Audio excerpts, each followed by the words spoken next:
Today, guys, we are going to finally reveal to you a project that we've been working on for so long. This project is the reason kung bakit nag-pause muna tayo sa YouTube because kailangan to ng maraming brain power and brain cells.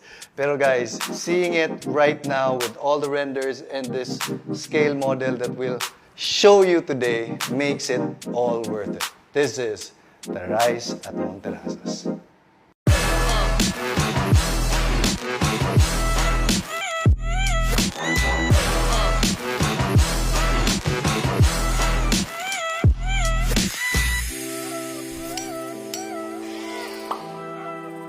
Okay, so before we actually do a reveal of the project, pag-usapan muna natin yung backstory behind this entire development because it's very interesting, especially because we are building it on the side of the mountain. So we had like 3 pillars in mind when we were designing this. We wanted to be architecturally forward, something that Cebu or the Philippines has never seen before. We wanted it to be not just maganda tingnan, pero very usable din and may added benefit to the user. And lastly, because we're building on a mountainside, we want the project to be as sustainable as possible. And we've had several iterations to get to this point. This whole thing actually took us maybe around 300 different versions. So gusto ko lang mag-thank you kay LLG Architects for being really patient with us. So these were some of our past designs, and if you see right here,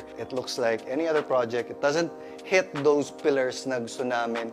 You can even see na may mga retaining walls dito, meaning in the original design, carved out the mountain, so not as sustainable. And it looks very congested and traffic just going through the area. Hindi siya bagay to be on the mountainside. It doesn't belong there talaga. So, nag-step back na naman ulit kami, and we kind of got inspired by working with nature. And the biggest inspiration for us was how us Filipinos work with nature in the past. We got inspired by the 𝑵𝒬 rice terraces. So instead of a normal building, which is typically straight up and down, we kind of like worked with the terrain. So we just pushed everything towards the terrain and just followed the flow of the mountain. So this is the whole concept behind this one, but there's so many details. Pero I think it's time na buksan na natin yung project natin. Ladies and gentlemen, the Rise at Monterazzas.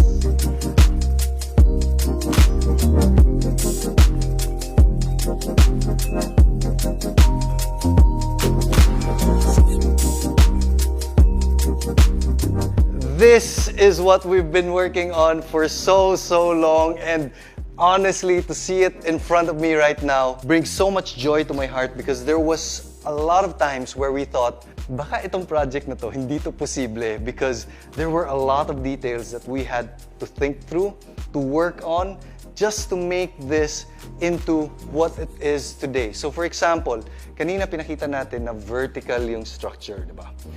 But if you come here, imagine if this was our tower sana here, but we pushed everything towards the mountain and just worked with the terrain. So each and every space was pushed towards the back. And with that, we're able to create this free-flowing design. But not only that, this whole structure is now spread out across the mountain, making it a whole lot safer and less yung environmental impact natin. Not only that, by pushing it towards the back, the unit below becomes the outdoor space of the top, the unit below, outdoor space at top, and so on and so forth.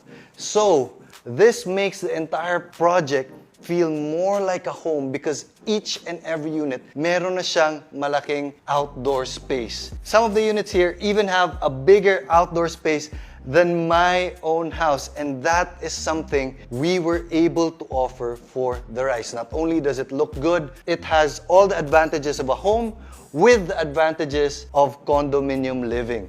But there's more, Ma'am Sir. Diba? Tinulak natin sa likod. Siyempre, there's hallways behind this. Those areas that are facing the mountain, hindi na natin kayang gawan ng unit, di ba? So what we did in the context of making this as much of a house as possible is we gave each and every unit storage space behind them. Lahat ng mga Christmas trees natin, yung mga party tables and chairs, meron tayong storage space, which is the typical problem of condominium living. So, best of both worlds yung ino-offer natin dito. So, let's get our bearings muna. This area is just outside Monterazzas Cebu. We're going to completely revamp the entry towards the subdivision. So, ito yung magiging bagong guardhouse. Meron na siyang big welcome area right here. And if you follow that road all the way up, that's Monterazzas Prime, yung Skypod 2.0 na ginawa natin. Sold out na pala tayo dun, guys. So, thank you very much for all the support. So, this whole area is called Guadalupe area. That's the biggest residential barangay in Cebu City. And this one is very close to Chonghua Hospital, Cebu Doctors Hospital, close to San Carlos School, and very, very close to Ayala Center, Cebu, just about 15 minutes away. So imagine having all that convenience, pero nasa side ka na of the mountain. Lahat ng mga units here are facing one way towards the east. So it's facing IT Park, Cebu Business Park. And since we're at the side of the mountain, each and every unit, meron talagang views. And not only that, dito yung entrance natin, di ba? Pagpasok natin, because we designed it like this, hindi na siya kagaya ng old design natin na mukhang traffic and congested. We are working now with the terrain and makikita natin yung natural ebb and flow of the mountain right here. So this is going to be a very, very premium and low density development. We only have 146 units for the Rise, and then right across it, dito, itong naka-plastic na to, we're going to be building a mall here in the future. So the whole entire Monterazzas Cebu development will kind of be like a township in the future. But guys, just look at this. If pagpasok mo dito and you're driving through, ito yung magigreet natin dito. And ang ganda and ang organic ng feeling just going through here. And imagine you being in the mall. Meron itong mga outdoor space here also. This is the view that you'll be looking at. Ito yung backdrop natin while you're enjoying your coffee, you're enjoying your meal here. And if you can see very, very closely, meron tong outline of lights that draw those flowing lines of the development. And ma-imagine ko lang at night on how beautiful that would look like. Not only that, imagine if dito ka nakatayo. You're also looking towards the backdrop of the entire development na very green, very lush. It feels as if you're wrapped in nature. So, may konting akong detail na papakita sa inyo. And this just goes to show how much thought was put into this development. So, for example, kanina explanation ko, nandito kami, di ba? How do we protect our privacy right here? Siyempre, it's easy for someone to go towards the balcony and look down towards you, di ba? And this is why itong strip na to, itong green strip right outside was placed. It's not only just to be as green as possible, but it's also a conscious design effort to protect the privacy of the residents. There's a good distance from the railing to the edge. Parang may setback siya para hindi makikita agad kung sino yung nasa baba. So that's the entire design of that space.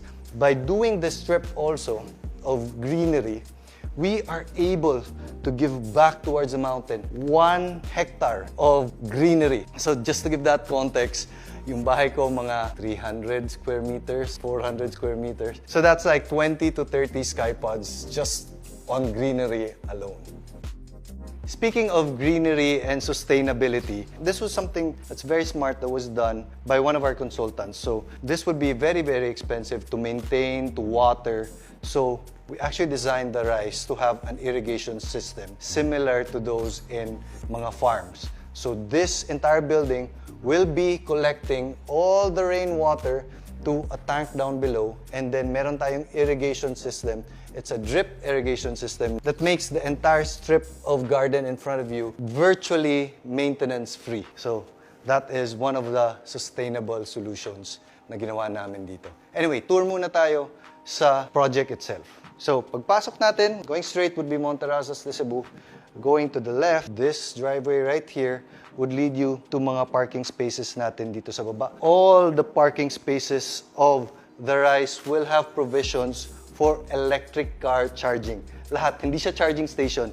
Each and every parking slot, meron yan. So, going up, you have your units. Pag-usapan natin yung units mamaya. It seems so complicated, but we actually have just 3 main units in one penthouse. Anyway, balik muna tayo. This is the main area. But when you get to this area, this is a private clubhouse that will only be available to the unit owners of the Rise. Imagine your family enjoying the pool right here, infinity pool to siya, with still the flowing lines that is our inspiration, and infinity to siya towards the city view. Not only that, it has a big open area, and then dito meron tayong function hall for big birthday parties. This is good for about 150 people.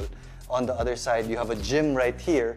The gym, dinesign namin na it's on the edge of the pool. So while you're doing your treadmill, pool yung nasa harap mo, similar to actually my house. And then not only that, it's infinity towards the view outside. And we have mga saunas dito, mga locker rooms. So this is an exclusive clubhouse just for the residents of the Rise. Ang ganda ng view dito. This is one example that wherever you're at, the building is actually framing everything that you can experience. So you get to enjoy nature, but you get to enjoy the architecture of the Rise itself. So may tanong si John kung paano daw mag-access sa bahay. I think he's referring to, usually may elevator tayo na up and down, di ba? With this one, we look all over the world, to be honest, to find a supplier for inclined lifts. So yung elevator na nakaslant. So yung elevator dito will actually, instead of going up and down, nakaslant to siya. It's embedded into the mountain, but as a normal user, hindi mo mafe-feel yung difference. It's just like any other normal elevator, but yung special natin dito is it acts more like a funicular, yung parang train, versus an ordinary elevator. So we have, I think, about 6 of that in this entire development. So let's talk about the unit offerings, because this is where it becomes really special. We have only 3 unit offerings. We have the 3-bedroom. The 3 bedrooms are the main units of this entire development. And ang maganda dito is you have the same floor plan, but when you're choosing your unit, you just choose kung ano ang gusto mo na nasa labas. So we have a 3-bedroom unit that has decent outdoor space. Meron din tayong 3-bedroom unit na may jacuzzi, may bar counter, so that it's a sizable outdoor space. But we also have these units that offer expansive outdoor areas na talaga. Kaya mo nang mag-party doon, kaya mong maglagay ng organic farm, you can do yoga in the morning there, you can do a lot more things because that outdoor area can be at the range of 150 to 200 square meters, just the outdoor area alone. Next, we have the loft unit. So ito yung mga units right there that has their own pergola, and it's a 2-story unit, and pagpasok mo, ang ganda talaga. It's 2 stories right away. You're looking at your own personal balcony, your own personal garden, and you're facing the views of the city. It has a personal elevator, it has 4 bedrooms, but the design itself is truly parang nasa bahay ka na talaga. So again, the advantage of having kind of like a house, but you have security, you have the condo management, you have every single advantage of condo living. But that's not my favorite unit. Ito yung favorite unit ko. This is the pool unit. It's a bi-level pool unit. We only have 12 of these. Kinukulit ko na si Chris na bigyan namin ng budget. Pero the beauty of this is it's 2 stories, right? All the bedrooms are at the top, and pagpasok mo on the main entrance, open yan agad to your infinity pool. That's why meron ditong drop dito sa garden area, because we wanted it na pagpasok mo, infinity pool muna yung ma-experience mo. And it's kind of like your foreground to the views of the city. So it's really not a 2-level if you really think about it. It's kind of like a 3-level unit. So you have your ground unit and your bedroom units on the top. Meron din tong personal elevator. But you have this massive garden. Imagine being here at night, enjoying wine. Yung backdrop mo of your infinity pool na yung wall of water, yung konting ambience of the wall of water at the back. And then you can have intimate gatherings to big parties. Dito sila ma-enjoy mo. My personal favorite unit. Imagine being in the middle of a condo development, but you have a full-size pool. I just checked the pool area of this. This pool is bigger than the pool of my own house. In a condo setting, grabe. For me, personally, my favorite unit. Pero meron tayong mga special unit, guys. So if you enter Monterazzas, meron tong road dito, di ba? There are units right at the top na instead of parking down below, since we have this road already, dito na sila magpa-park straight to their unit. These are very, very special and limited loft unit. But we have one very, very special unit right here, which we call the Panorama Penthouse. This is about 3,000 square meters. 800 square meters indoor, 2,000 plus square meters outdoor. This is a mansion talaga. Yung peg namin dito was to create a narrow building so that each and every space will have views of the city, and then you have this generous pool with their own jacuzzi, with the outdoor area of hindi na talaga to condo, bahay na talaga to. 10-car parking, meron pa siyang service area. It has everything you would need. Ito yung gusto ni Chris, pero sabi ko, hindi talaga natin afford yan. But yeah, this is the Panorama Mansion and easily the best unit of the Rise of Monterazzas. So when we started this project, we wanted to create something very architecturally forward. And I feel like we've accomplished it with this design. And I also think that this whole development is one of the few developments wherein it gets better over time. Like when this would be first built, hindi pa as mature yung mga trees and plants. But over time, give it 2-3 years and having all the greenery mature, this is one unique project where it actually looks better and feels better over time. So architecturally, I think we've accomplished that from the use case perspective, the outdoor space, the storage area, the working with the terrain, the views and everything. I think we nailed it on that point. But on the sustainability front, from the irrigation system, and by the way, amenity area will be supplemented by solar power also. So that's another sustainability thing that we did.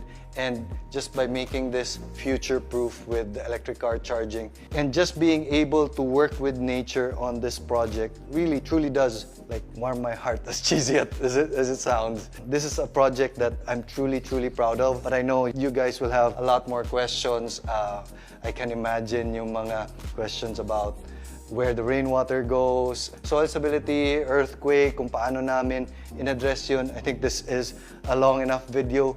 Put your comments down below. Pag-usapan natin lahat ng mga curiosities nyo and how we were able to make this project possible. If you're interested on the Rise at Monterazzas, I'll put contact details and links down below. And make sure to subscribe so you get updated on this project. But for now, I'll see you later.